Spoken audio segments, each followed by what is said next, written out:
Our first guest is the first voice I hear when I wake up that isn't screaming, "Daddy, make me pancakes."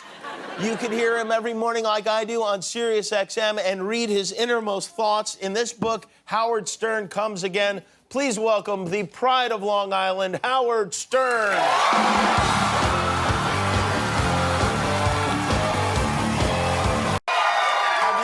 Have you felt the enthusiasm in this city? You know what? This, as you said, L.A. is all a buzz. It's great. I live in New York. I'm a hermit, as you know.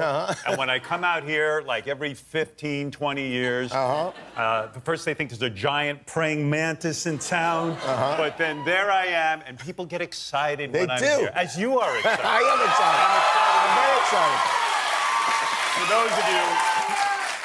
For those of you who don't know, Jimmy is my dear friend. We even go on vacation occasionally together. Yes, we have a very close relationship. I'm almost family. Yes. I'm not quite family, because if you're family, then you get a job here. We'd be happy to take you on. I'm backstage and I'm walking around the halls, and you run into Cousin Bertha, and Uncle Cleto, you know, Aunt Flippy, and you know, you see these people, and these people, I guess, are entitled to jobs. It's a wedding song. Why do birds suddenly appear every time Jimmy's near? Just like me, they long to be close to you. Oh, thank you. On the day that you were born, the angels sent the banner and decided to create a dream come true. So they sprinkled fairy dust among your little head and took his holy too. Look how uncomfortable you are. I know, yeah, I'm very uncomfortable, yeah. Like you didn't even move. We are. So going back to my theory that, you know, you've become, you know, an acceptable guy in terms of the in crowd. What was it you would tell me about Bill Gates, and then you said to me, Oh, yeah, right. what was that all about? Well, on Bill Gates' last day of work. Bill Gates, the guy who invented basically, well, he started Microsoft. Yeah. At Microsoft, his last day, I roasted him. Oh, his last day at Microsoft, they say to you, would you come and roast him? Yeah, and I said, "Is this you want a real roast, you know, or this is this Or a light roast? a toast?" Right. No, a roast. Even the invitation said roast. And it's just you roasting him? It was me and a lot of famous people roasting him, but mostly people from Microsoft. But it was Warren Buffett. Oh, wow. Who else? Steve Ballmer was there. It was a. I know who big Steve group. Ballmer is, but of course explain to everyone. He owns the Clippers. He was one of okay. the big guys. You know at Steve Microsoft. Ballmer owns the Clippers? Yeah. The LA Clippers. Yeah. Right. Yeah. So anyway, it was a disaster. It was an absolute. I mean, he did not. First of all, I insisted that he be on stage with me if I was going to do this, because the key to a roast is that the people in the audience see that the he's a good roastee sport. laughing. Yes. Well, unfortunately, the roasty was not laughing. Oh my God! So who misled Not you? even a little bit. Who did you say to? Who said to you that he wants to be roasted? Were you having a direct conversation with him? Well, he did. I mean, no, it wasn't a direct conversation. I mean, he agreed. He knew it wasn't a surprise. Right. Maybe he didn't know what exactly a roast was. Oh my God! Because listen, you got to know yourself. When it's a roast, they say horrible things about you. Right. And they're all basically true. Right. So you gotta just fucking take it. But I don't get roasted because I can't take it. I have a thin skin. Well, neither could Bill Gates. Wow. And at the end of it, he said, "I want to thank the comedian." The comedian. The comedian. Oh my He's like, God. "We couldn't get Jay Leno for this." Did you go over to him and say, "Listen"? No, I was furious at the end of the night. You were. Yeah. Oh yeah. Because because he wasn't laughing. Did you bomb? Oh yeah. Oh. The only person laughing was Steve Ballmer, and he was laughing like a maniac. Did anyone Which tape in this? a way made it worse. And yeah, Did anyone tape they it? had like 5 cameras shooting this thing. Oh my I think God. I think the tapes have been destroyed. If Microsoft wants to go into the streaming business, all they have to do is release that. Oh my God, you must have been flipping out. One of my jokes was, what did you say about Bill Gates got a 1580 on the SAT. The only reason he didn't get a perfect score is because one of the questions was, what does a vagina look like? That's funny. That's funny. And he's not laughing at that? Oh, no.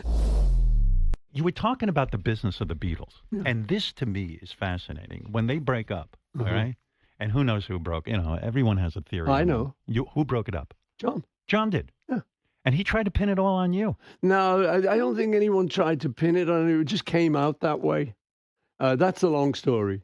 But there was a meeting where John came in and said, hey, guys, I'm leaving the group. Right. He was with Yoko. He'd found Yoko. And John loved strong women. Yes. His mother had been a strong woman. His auntie who brought him up had been a strong woman. And bless her, but his first wife wasn't. She'd once said to me, all I want is a sort of a guy who wants a pipe and slippers. Right. Come Stay home and do that. And I thought, whoa, that's not John. You got the wrong guy. And so John had met up with Yoko, and even though we thought, oh, God, a bit intrusive, she used to sit in on the recording sessions, and we'd never had anything like that. Yeah. But looking back on it, you think the guy was totally in love with her. Yeah. And, you've just got to respect that. So we did, and I do. But this song fascinates me. And I thought it was kind of an attack. Not I kind of thought this, I know it. And it's my favorite song you ever wrote. That was your first mistake. You took your lucky break and broke it in two. That was directed at John. We were writing songs at each other. Yes. It's like weaponizing songs. Yeah, because to me, you had the experience that I wanted in a president. And when you were Secretary of State, Henry Kissinger said, you were like an incredible secretary. And he is the gold standard. The guy's a brilliant guy. Right. I mean, all of the work you've done and all of the public service, that's what I want in a president. I need somebody proven.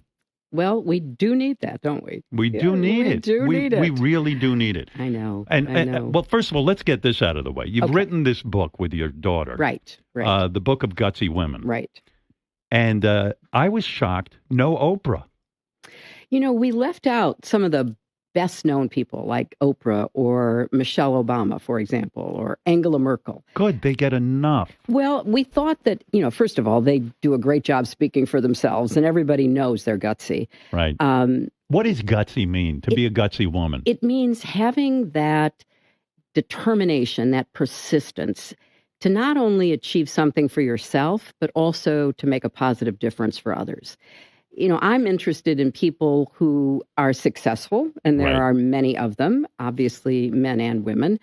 But I'm especially interested in people who overcome unbelievable obstacles because they believe in something bigger than themselves. I was thinking this book is like an award show. Like it is Hillary kind of. Clinton. By the way, an article did come out saying that Gilbert was banned from the show, and then Gilbert had every right to call up Gary and ask about it, and Gary told Gilbert that they don't have comedians on anymore. Oh, yeah.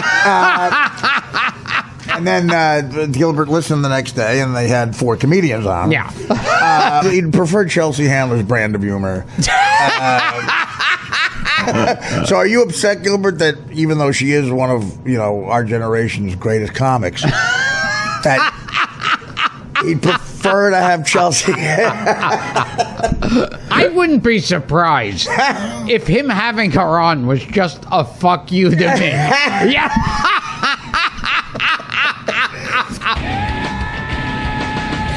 It has to be really, really funny as you get older. Is that true? yes.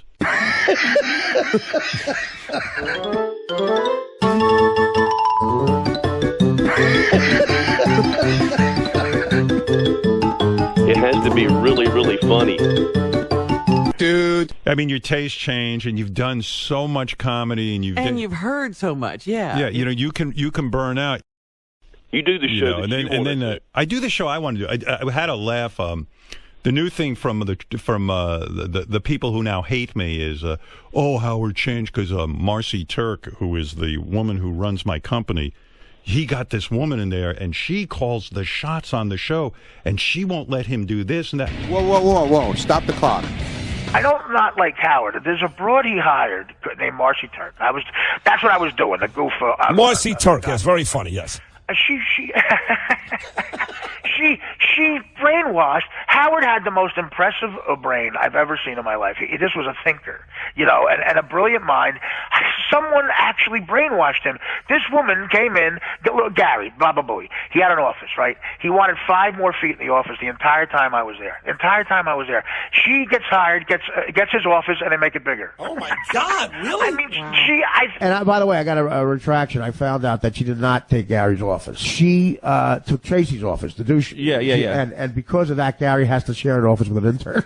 I know. It's even worse. She's involved with this book called Getting Things Done, which has been said on the internet. It's like a cult. And she came in and just made everything politically correct. Gary the retard became Gary the conqueror. There's no more gay jokes. You can't, with gay people, if you want to be equal, you're going to get goofed on like everybody else. That's the problem. I don't have anything against anyone, and that's what the Stern Show was about. That's all gone. I've been doing this my whole life, radio. I do what I feel like doing.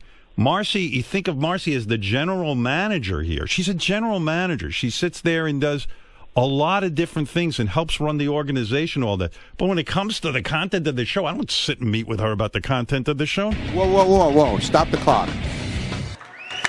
Marcie Turk, you are an inspiration to me every single day. You changed my life. Thank you. The fans don't know you, but I'll tell you this, fan. If you love the Howard Stern Show, you love this woman, Marcie Turk. I just didn't want him to feel like he was upset me. You are an inspiration to me every single day. You changed my life. Thank you. The fans don't know you, but I'll tell you this, fans. If you love the Howard Stern Show, you love this woman, Marcie Turk. You are an inspiration to me every single day. You changed my life. Thank you. The fans don't know you. People want controversy. They want to hear that something weird is going on. You've been taken over. I've been taken over by pod people or something. Are we going to have to... whatever happened to Howard Stern podcast? Yeah, if you like this show, it's because, let's face it, it's my vision. That's it. Hello, this is George Takei again, and you're listening to Nothing Worthwhile with Moody and Gru, the Howard Stern Serious Years, Part 2. And this is the episode where we actually bid adieu to familiar Stern guests such as Richard Belzer, Gilbert Gottfried, Artie Lang, Richard Simmons, and Crackhead Bob. Oh, wait. Bob is actually dead, just like I am actually gay. And if you don't like that, you can suck it. Please?